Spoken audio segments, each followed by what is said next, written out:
All right, here we are for round one. We're on the draw. This is a reasonable draw. It's not great. We're a little bit mana heavy. We have 5 lands. We do have reasonable selection of threats with both Knuckleblade and Phoenix. I'm going to go ahead and keep this. Against a lot of decks, this is totally reasonable. If our opponent's a very fast deck, this might not be the best of hands, but looks like our opponent is on a controlling strategy most likely with a Temple of Deceit turn 1. We're just going to go ahead and open with a Bivouac.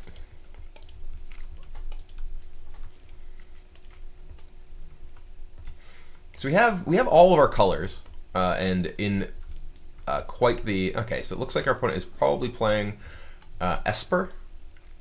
Alright, well we're going to go ahead and play Temple of Abandon. This is actually a perfect time for that. And Crater's Claws, I'm going to bottom a Crater's Claws. Burn spells, the removal spells are not really particularly strong against the Esper-style control decks. So... I'm gonna guess we're probably gonna see a dissolve here, but I'm gonna go ahead and play a Knuckleballer. Oh, maybe he's gonna get downfalled or something. Polluted Delta. It's an old school Polluted Delta. This guy is rich. Mishra XX Mishra X. I guess if you are one of the artificers, you can afford old school Polluted Deltas. Alright, so Downfall takes out our little dude there. I'm going to go ahead and fetch to get some land out of my deck.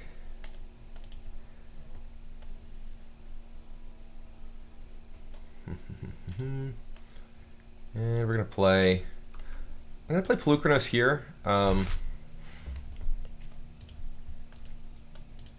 If my opponent has a counter, I'd rather he counter Pelucranos than counter Ashcloud Phoenix.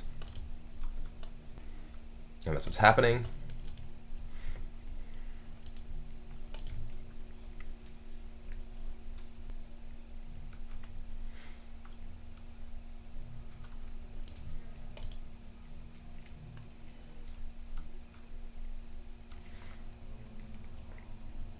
And right on time, our Heir of the Wilds.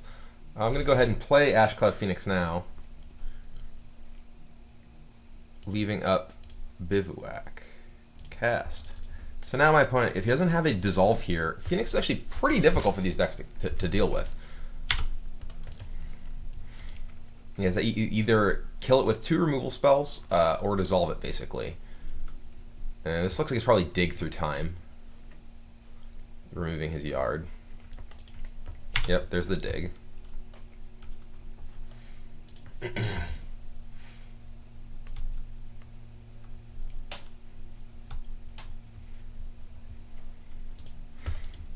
this is a matchup we played last week, and it was one that didn't go particularly well in game 1, and then went very well after sideboarding, because I think that overall this is a matchup that should favor Temur. I wonder if decks like this are more popular. I think that there's argument to be made for having more possible cyber cards against them, like something like Xenagos, because Xenagos is incredible against a deck like the like this Esper deck. We do have Nissa, who's also great. All right, Despise taking out an Heir of the Wilds.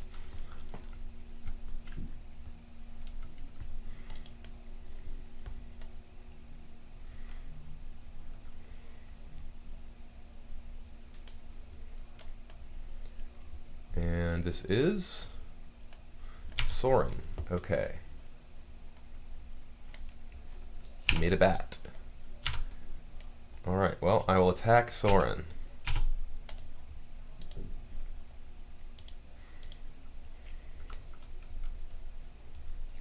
If you block, I'm just gonna flip my Phoenix. Alright. Well, I think I'm just gonna play both my Heir of the Wilds. My opponent is really high, and if he does Wrath me, I do just get to flip Phoenix up. I need to induce some sort of removal spell here. I guess playing both Air of the Wilds leaves me open to Bile Blight on them, so it's not necessarily just a anti-wrath measure, but.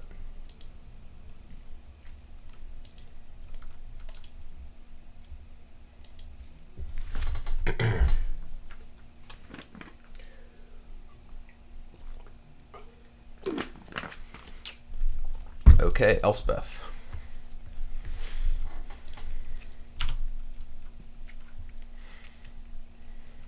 Well, we're a little mana heavy here. Gonna go ahead and attack Elspeth with everyone.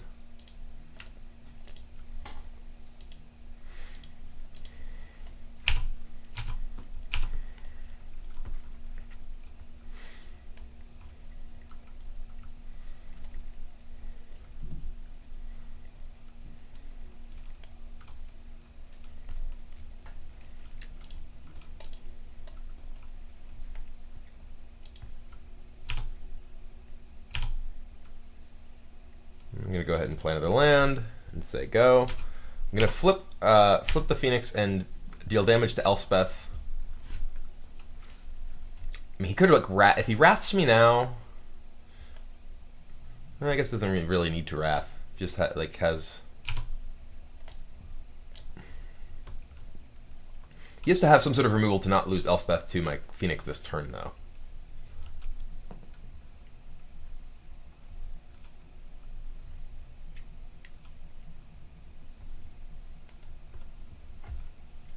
Ashiok. Okay.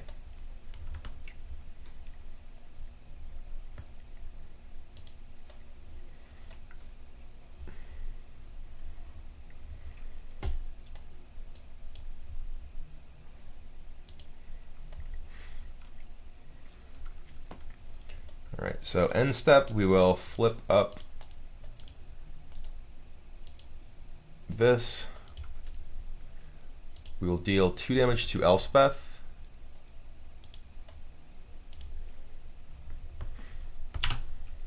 Ooh, that was a really good draw. All right, so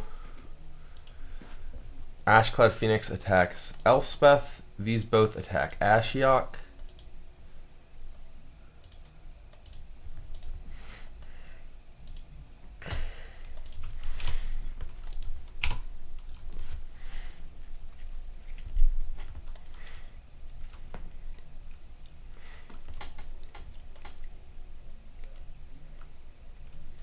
That's fine.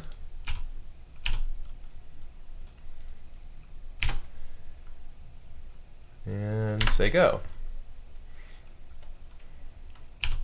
The Stubborn Denial here leaves me in a position that there's, I have a lot of tools to deal with whatever it is that he might have to play here. What is this? 1, 2, 3. He's gonna wrath me? I think I'm fine with that.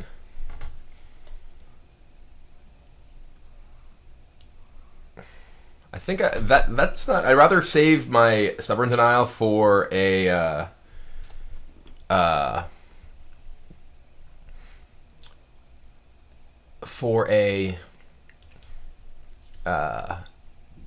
Planeswalker or something, because this basically just kills my Heir of the Wilds. And now I get to return. I get to kill Ashiok with Ashclad Phoenix. Like he can, bring back.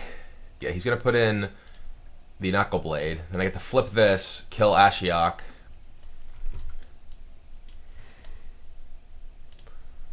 All right, so we'll flip this. We will kill Ashiok with it. There's another Stubborn Denial. All right. We will attack opponent.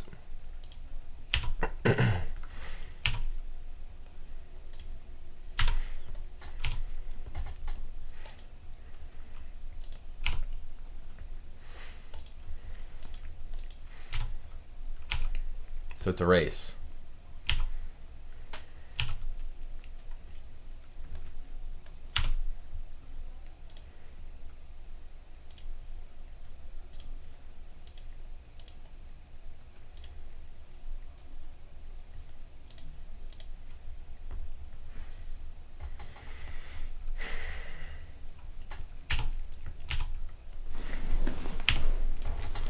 So I think I just block right now.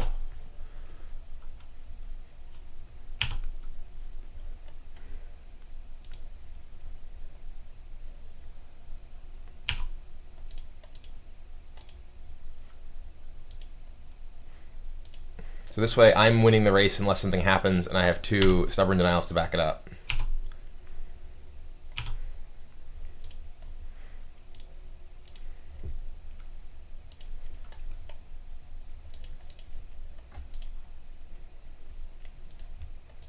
I'm going to play Pelucranos. Oops. Control Z.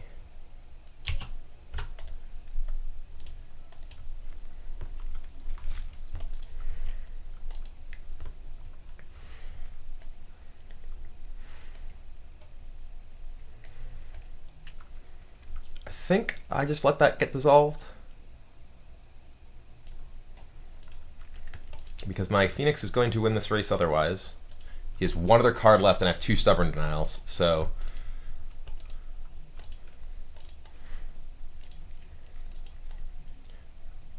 where's the... I don't even see... How do I even find the chat?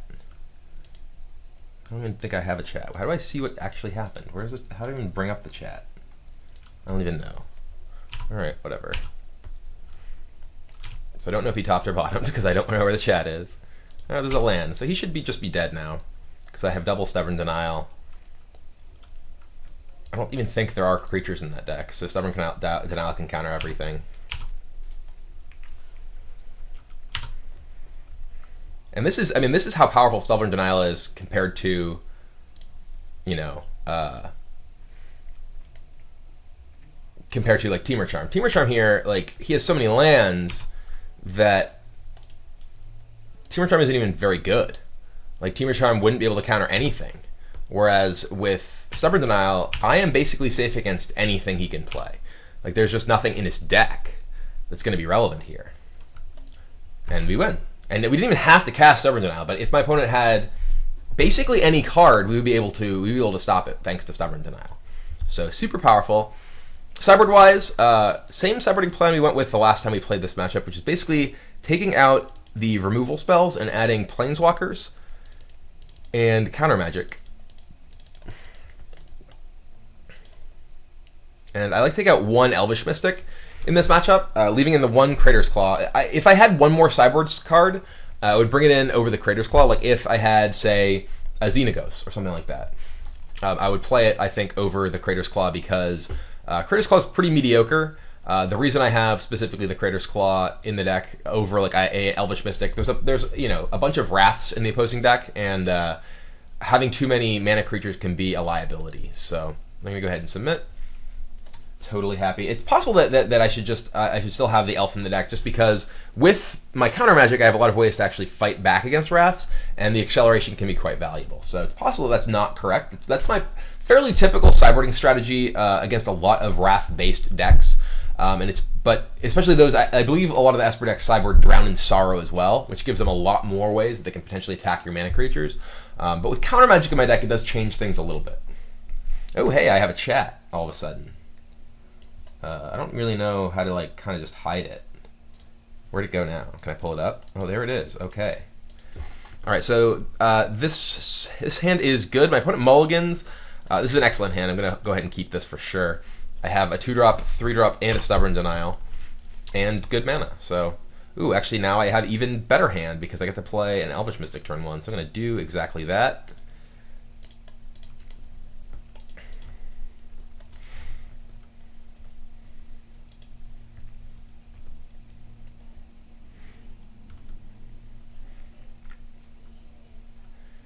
And,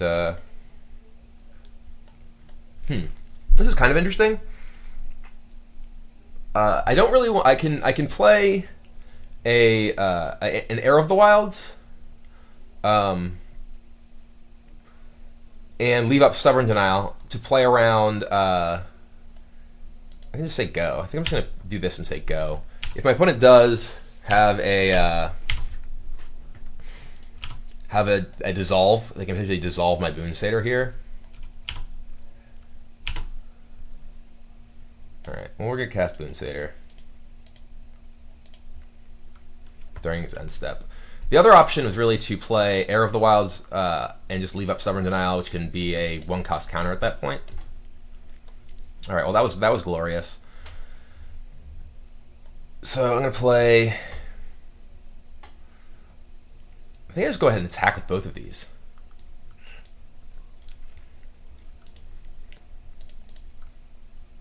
I don't think I want to play another threat. I think I have 5 power in play. I think I want to hold up both Disdainful Stoke and Stubborn Denial now.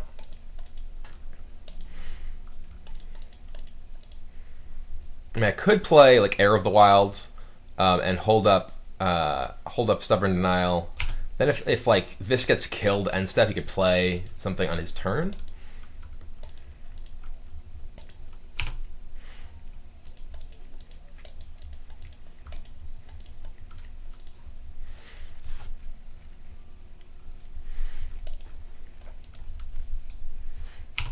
All right.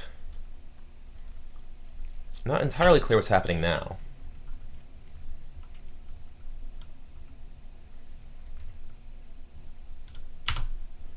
Nothing. All right. Well, I'm just going to keep beating down with these.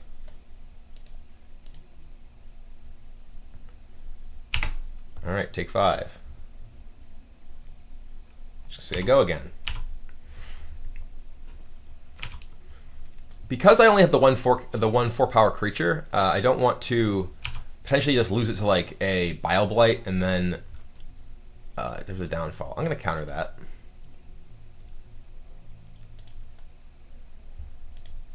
Keep my guy alive.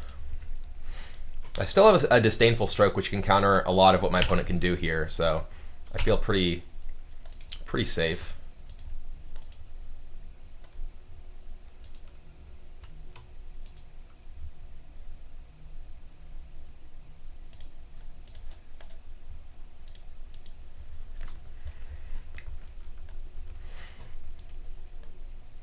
And we win. The game wasn't over. I was only attacking my opponent. I was attacking my opponent down to 3 on my turn. But it probably would have been pretty difficult for my opponent to come back from that, depending on the contents of their hand. I have to imagine it wasn't good if my opponent was just conceding right there. But I think that really goes to show just how powerful this deck can be against decks that are trying to play a controlling role against you. Stuff like Boon Satyr and Stubborn Denial line up so well against control decks that it's just absolutely punishing. I do think that Temur, may be a bit weaker against some other sort of aggressive mid-range type strategies, but when it comes to punishing control decks, it's hard to beat. So anyway, let's go on to the next match.